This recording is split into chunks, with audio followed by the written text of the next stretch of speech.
With 8 million copies sold and counting, Palworld is tracking to take over the #1 spot for the amount of concurrent players on Steam, and is about to prove everyone wrong on the echo chamber known as Twitter or X that a Pokemon knockoff can be successful. With the number of players growing every day and a handful of them making it to the end game that we don't have yet, I thought I could help out the newbies and supply some general tips and tricks to make it through the Palworld Islands and get your adventure started off on the right foot. I am Regret&ReverieGaming, and before we get started, make sure to like the video and subscribe to the channel for similar content moving forward. Having all that said, let's jump right in. Before starting our adventure in Palworld, let's talk about the game's current roadmap so we know what we are working towards.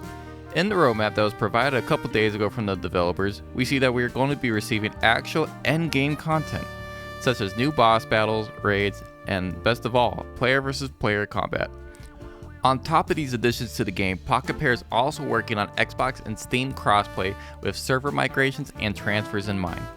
Given this information and knowing that Pocket Pair are also going to be adding new technologies to the game, we now know what we are working towards and we can start the video off with the first tip in mind. Leveling is going to be the most important aspect when starting off your Palworld. The higher level you are, the more stat attribution points you will have to play around with. From my experience playing the game, you're going to want to upgrade your weight at least twice right off the bat, and then focusing on health and stamina. I have seen so many people, as well as myself, wasting their stat points on attack and work speed, when in reality, your pals will always output more damage and are faster at crafting, mining, logging, pretty much every skill in the game, no matter how many points you put into that stat. This will allow you to optimize your traversal through the world and let you focus on the dungeon crawling and finding artifacts around the Palworld Islands that will unlock your hidden potential. The best way to level up, which is directly stated in the game's tutorial, is to cache 10 of the same PAL for the experience boost that it provides. I know this might sound like a waste of time and PAL spheres, but this also allows you to use the PAL condenser at maximum efficiency. If you do end up favoring one PAL on your team more than the rest, or you're lucky enough to find one of the shiny looking PALs around the island like my CZYK, yeah, that's it. You could take the 10 of the same PALs and make the one you favor stronger, and the PAL's partner skill better in some way. If condensation is not something you want to take part of because, let's face it, melting the PALs alive into a steam that could be breathed in like Norman Osborn becoming the Green Goblin isn't exactly the most humane thing I've ever heard. You can instead compare the stats and skills the PALs have to determine if they would be better suited in your party or an active worker in your base. These skills should not be overlooked as some provide some huge benefits to the player.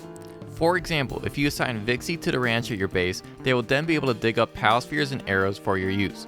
This may not be useful in the latter half of the game, but if you are just starting off your journey, this is essential if you want to save resources and time.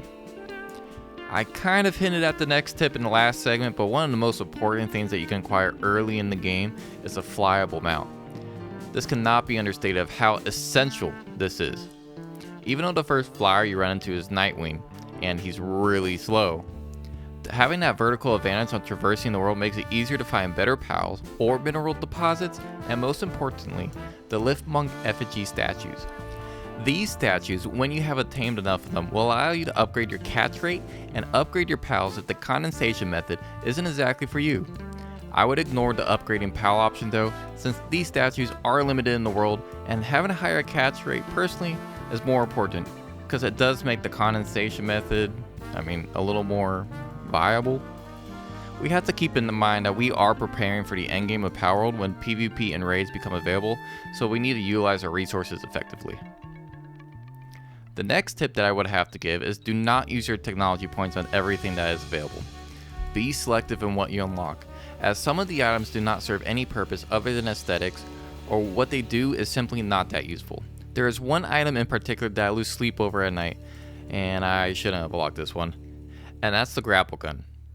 At the time of this video is releasing, this gun is completely and utterly useless. It does not have the best range to latch on to surfaces, and when you do latch on, you end up making it about like the halfway point you targeted and have to climb the rest of the way up.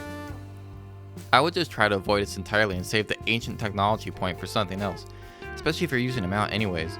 There is no point for the gun once you have the wings to fly on. If you the viewer have a better idea on how to use this, please let me know, because I'm trying not to regret the decision to unlock it. The last tip I have is kind of a double-edged sword. and that is to capture a human. The game does say that this is inhumane and is looked down upon, but if you come across, let's just say like a merchant that's getting attacked by the syndicate, and you happen to save said merchant, I don't see the harm in getting repaid by having them set up shop at your base. If you are able to catch a merchant, this allows you to buy and sell pals at your base, and you do not need to relocate closer to a merchant or a black marketeer. The downside to doing this is that you will be committing a crime in the game, and you will be targeted by this game's version of the police.